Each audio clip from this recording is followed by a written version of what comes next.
Hello YouTube. I decided today to do a video about what comes up if I Google my name. At the time I thought there would only be one entry, but actually there's two.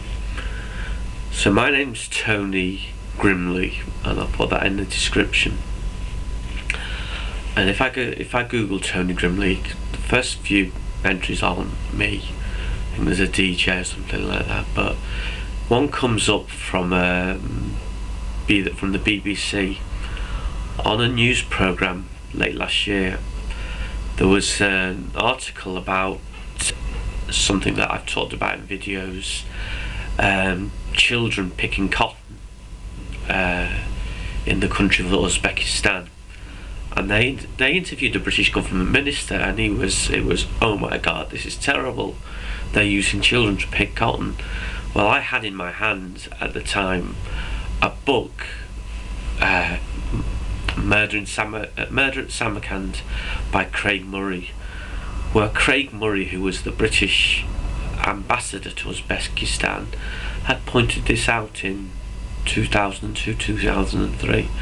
So I thought I was really annoyed that the journalist let the government minister make it out as though we knew nothing about it. Now, I typed in my response and didn't think too much about it really. I never checked until today that anyone replied to it, but someone had. And Craig Murray, who wrote the book, had replied and said, thank you to the people who have pointed out that this was in my book. So that was good. So that was one. The other one that I already knew about was back in 2003.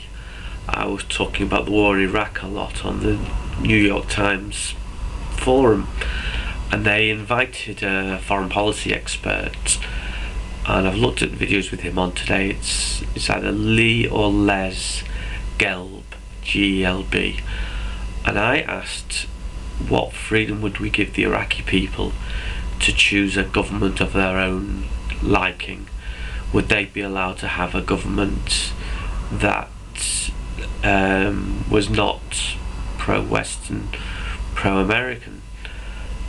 Now, this foreign policy expert said yes, he thought that they would be able to. I think it's still an interesting question. We've still got some time to go before we find out. At the point when all the US and UK troops withdraw from Iraq, will there be military bases there?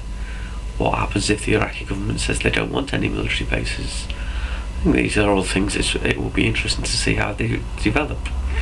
Anyway,